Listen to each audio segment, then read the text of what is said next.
I'm Dr. Joseph M.T., Department of Sociology, University of Mumbai, and this is the E-Pathshala project on religion and society. Now we come to Module 15, which is on pilgrimages and festivals and commodification of religion. Now in this module we are looking at the kind of socio-economic processes and the way that it relates to religious practice. So the word commodification in that sense looks at how certain religious practices can be looked at products which are marketed and which are produced and consumed. And we look at it in the context of both capitalism and globalization, and the way that it is the contemporary forms of this kind of a commodification. And that is what we will look at in this module. Module 15, Pilgrimages, Festivals and Commodification of Religion. We start with religion and commercialization of the sacred. This section examines the part globalization has played in ushering commodification and commercialization of religion. People are celebrating all sorts of festivals in the globalized setup. From Halloween to Panch Ganpati, the festivals coalesce around the idea of pomp and show and a sense of the new spaces of individualism.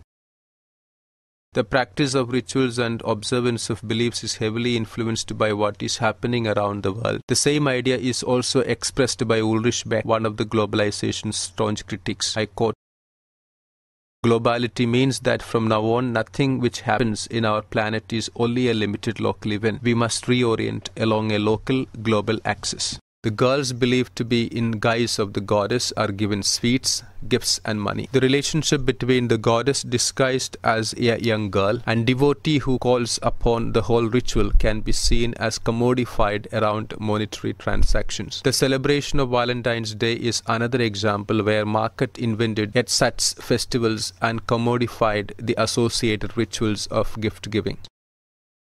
To commercialize a festival or pilgrimage, the market simply needs a non-event. It can commodify into a cash nexus, exchange cash for goods or services. Human relationships and mode of productions are reduced to monetary exchange. For instance, to commemorate Navaratri Ashtami Puja, the market nowadays is flooded with commercialized gift items which the devotees give to young girls. To understand the connection between religion, globalization and commercialization of the sacred, we can now borrow the idea of scapes outlined by Arjun Appadurai. Following the idea of ethnoscape, which refers to the migration of people across cultures and borders, we observe how the world and its communities are not static but mobile. People migrate to different spaces with their own cultural value systems, and this gives rise to a new form of value systems on interacting with the value systems of the new spaces. These interactions can produce both situations of harmony as well as conflict. For instance, many Asian communities in the US celebrate their festivals in a westernized manner. They dance on rock garba and celebrate Diwali in an altogether different manner. When ethnoscapes get entwined with technoscapes, it brings about new types of cultural interactions and exchanges through the power of technology, or financescapes, global flows of money. Especially on religious lines, we observe that it promotes religiosity of a particular sense. For example, technoscapes can accelerate the speed of flow of information on different lines, including those based on religiosity. Technoscapes connect people electronically around the globe and provide an apparently endless supply of religious information from newspapers, discussion groups, online books, policy documents, and religious sites of every kind. The internet also provides instant access to bizarre cults, crude opinions presented as religious facts, and endless advertisements. Commercial advertisements publicizing divinely lucky charms are not unknown to us. Then comes the mediascapes, which refer to the rise in media production and distribution, that is the newspapers. In this light, it is important to mention the term rush hour of the gods, as used by H. Neil McFarlane, to describe the proliferation of new expressions of religiosity in Japan in the immediate aftermath of the Second World War. The term rush hour was supposed to signify the overwhelming religious and spiritual options given to the ordinary people through mass media. Such frenzied search for spiritual remedies for material concerns is not uncommon in today's world.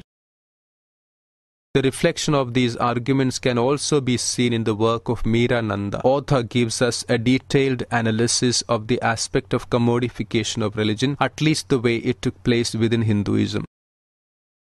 She sees new Indian religiosity and commodification of religion as a response to India's headlong rush into the global economy. She says, "There is no doubt that growing religiosity is, at least in part, a response to a new socio-psychological needs created by neoliberalism and globalization." She gives a number of representative examples to show a complex of religious landscape where new rituals and new gods are being invented, old gods are being modified, and new gurus are mixing up spiritualism with capitalism and consumerism. Christopher Fuller's 2003 monograph, Renewal of Priesthood, describes installation of golden cars, gold and silver plated chariot-like structures in the famous Meenakshi temple in Madurai, which the devotees can rent for ceremonial processions. Two other invented rituals are drawing huge crowds. The first involves reenactment of the divine Meenakshi Sundareshwara wedding, and for yet another fee, devotees can also buy the privilege of placing a diamond crown and golden body plates on the idol of Meenakshi. Nanda mentions in her book that these newly invented rituals were being performed at least 10 times per month in the year 1994-95. Many old religious observances are finding new, more modern and consumerist uses. For example, Akshaya Tritiya, which falls in the month of May, was considered to be astrologically auspicious for marriages and other ventures. But its modern and hyper-consumerist phase, it has now begun to be celebrated as auspicious for buying gold. The presumed auspiciousness of Akshaya Tritiya is getting a corporate makeover. Nanda notes that in the year 2006-7, a very conservative estimate puts gold purchases on that day at 38 tons, compared with the daily average sale of 2 tons. Besides, the local deities who are once considered guardians of the community and who protected against diseases like smallpox and other illnesses are now being besieged for blessings for material success. To mark the god's omnipotence, people have started keeping his miniatures at different places in homes or offices. This is not to mean that such a phenomenon was completely absent in earlier times, but the extravagance which the divine has started to be treated with is certainly a new phenomenon. For instance, Sri Ravi Shankar has built a global spirituality program called Art of Living, which stresses upon yogic breathing to ease tension and pressures of our professional lives. It organizes rock satsangs in their Bangalore ashram, which draws a crowd of nearly the religiosity. The poor turned out to be twice as religious as the rich. The second explanation is that 3,000 people every day. People sing along with the dance to devotional songs. The question arises why people are increasingly getting religious, which has necessitated the need to endorse commodification of religion. How do we explain this? The new middle elite and the middle classes increasingly reveal in ritualism, idol worship, fast, and other routines of popular spiritual culture. According to a recent study, religious trips account for more than 50% of all package tours, much higher than leisure tour packages at 28%. The most recent figures show that in 2004, more than 23 million people visited the Balaji temple at Tirupati. 17.25 million trekked to the mountain shrine of Vaishno Devi. It is therefore important to ask what motivates people to commodify their religious sentiments. It could also be that in the age of the mark, certain sections of society have acquired a higher degree of prosperity, thus allowing them to participate more effectively in religious festivals and ceremonies. But social theory has two answers, though these could not be the hard and fast rules. The first answer has to do with economic well-being. This means that post-industrial societies bears a strong correlation with the level of existential insecurity. Two Harvard sociologists, Pippa Norris and Roland Inglehart mapped religiosity against income data from societies in North America, Europe and Japan, and found that higher the income level, lower the growing religiosity is a defensive reaction to modernization and westernization. People treat religion and fellow believers as a refuge when they feel alienated from their lives. Meerananda says, even the otherwise astute Achintya Naik accepts the basic idea that those who are receptive to Hindu preachers are in need of a balm for the social despair due to loss of dignity and typically male self-respect, which comes with neoliberalism. In the Indian context, he argues that it is not alienation or despair that people feel from their lifestyle, but ambivalence over their newfound wealth, which came with the globalization shift. The modern gurus seem to ease this ambivalence by giving their new wealth a divine stamp of approval. The Bhagavad Gita and the Yoga Sutras have been turned into self-help manuals for making money and achieving success. Nanda says, Guru like Mata Amritanandamai Devi teach that Western consumerism creates bad karmic burden which can be negated or at least balanced by performing some of the rituals and pujas she prescribes. To put it somewhat flippantly, the cure for shopping is more shopping, this time for spiritual products and services of gurus and priests. Surely a win-win situation for all involved. Another set of questions regarding the commodification of religion can be seen in the light of religious economy. The religious market consists of different producers of religious goods that compete with each other for the sympathies of particular group of religious consumers. The power struggles in the market generate a proper dynamic and create fashion cycles. In the case of religion, fashion cycles define which types of practice are religiously legitimate and fashionable for certain social groups and which are not. For instance, meditation techniques from Zen and Pranayama, transcendental meditation, have all been eulogized by the consumers. In the late modernity, inherited commitments to religious congregation have increasingly lost their strength, and the religious individual has lost a consumer of religious goods. Consumer in this case searches for, compares and selects a meditation technique according to his taste. Sociological aspects of religion. While discussing the process of commodification of religion and its subsequent causes, it is equally vital to know about the role of rituals, festivals and pilgrimages in human life. Why does a human being participate in festivals and pilgrimages? Durkheim, while elaborating upon segmental societies or mechanical solidarity in his seminal work, The Elementary Forms of Religious Life, thought that such religious enactments strengthen individuals' attachments with each other. Ritual observances and common celebrations increase their attachments to society by consecrating their acts, giving them a common identity that is enacted and reenacted in the form of festivals and periodic pilgrimages. Religious rites performed during festivals provide them with a form of social representation in which they see themselves as a group with common origins. The special cohesion that emerges during these collective religious enactments absorbs the individual into the special mass of the point till the individual becomes almost indistinct. Durkheim referred to these periodic ceremonies of ritual enactments as effervescent assemblies, as these intensify social activities across the groups. Material things that are commodities of religion, as well as ritual objects such as idols, fresh flowers, framed pictures of deities and prayer altars, are regarded sacred and holy.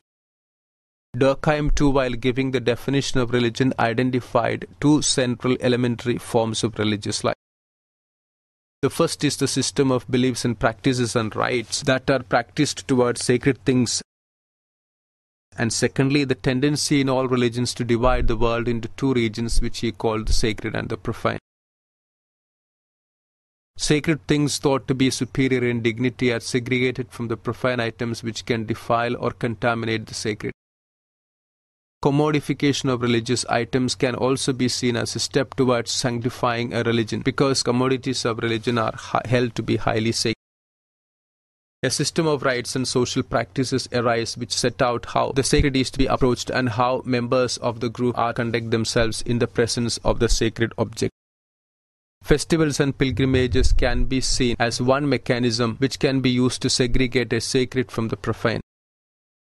Festivals and pilgrimages are regarded as sacred and provide with classificatory model of opposites such as good and bad, clean and dirty, pure and polluted, inside and outside, holy and defiled.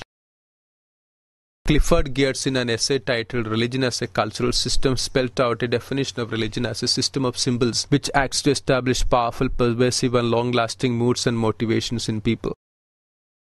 In religious symbols, worldview and ethos, the way we see the world and the way we live in it seems to fit together perfectly to that each of them reinforces the other.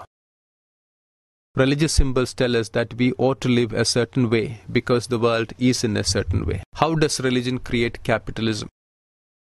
The influence of capitalism is also quite evident on the consumption of religious objects, material religion, and vice versa. There are certain social preconditions to economic development like religion. This is so because religion drives culture and social forms which in turn advance development. Legitimacy to trade in religious commodities which are ultimately consumed as ritual objects by devotees is sometimes sanctioned by the religion itself. Max Weber, in his book The Protestant Ethic and the Spirit of Capitalism, studied the relationship between ethics of ascetic Protestantism and the emergence of the spirit of modern capitalism. Weber argues that religious ideas of groups such as Calvinists played a role in creating the capitalist spirit. Religion as the potential cause of the modern economic conditions is evident because Calvinist religious doctrine value profit and material success as signs of God's favor. Other religious groups such as the Pietists, Methodists and Baptist sects had similar attitudes to a lesser degree. Weber argues that this new attitude broke down the traditional economic system, paving the way for modern capitalism. However, once capitalism emerged, the Protestant values were no longer necessary, and their ethic took on a life of their own. The result of this well-educated, highly skilled, diligent workforce and large pools of capital. We are now locked into a spirit of capitalism because it is so useful to the modern economic activity. Consequences of commodification of religion. Number 1. Graham Ward argues, commodification produces a spectrogram or hologram of religion, a bloodless and disembodied religious cast of mind, a fantasy of religion which, like an atmosphere, demands only what we breathe it in. We cannot say the real is enchanted, for there is no place locatable outside this enchantment. What Ward means to say is probably that commodification of religion fosters the theatre or spectacle by contributing to the simulation and simulacrum process in Baudrillard's sense. He says, what is produced by this simulation is not simply the religion of commodification, the Pope transcendence of capitalism, but the commodification of religion itself, the metamorphosis of all transcommunications or transmutations. Marx's two favorite words for describing what takes place through commodity exchange of these socially and culturally inherited practice of faith into both of these communities. Commodification of religion is also similar to the packaging of emotions into the compartments of particularistic piety, wherein people derive their identity from. For instance, people holding pride while wearing a t-shirt which adorns their god or affixing a sticker of their religious identity over their cars. This phenomenon is very common as we see how people endorse their religious commodities by taking pride with this association. Religion in this way can create more divides and intolerance. An inability to tolerate dissent and dissimilar religious opinion is propagated by people's attachment with their religious symbols at the backdrop. The violence unleashed in the name of divinity and God's image has assumed frightening proportions in today's time. Today we live in a milieu where festivals and pilgrimages are celebrated with pomp, glitter and hype.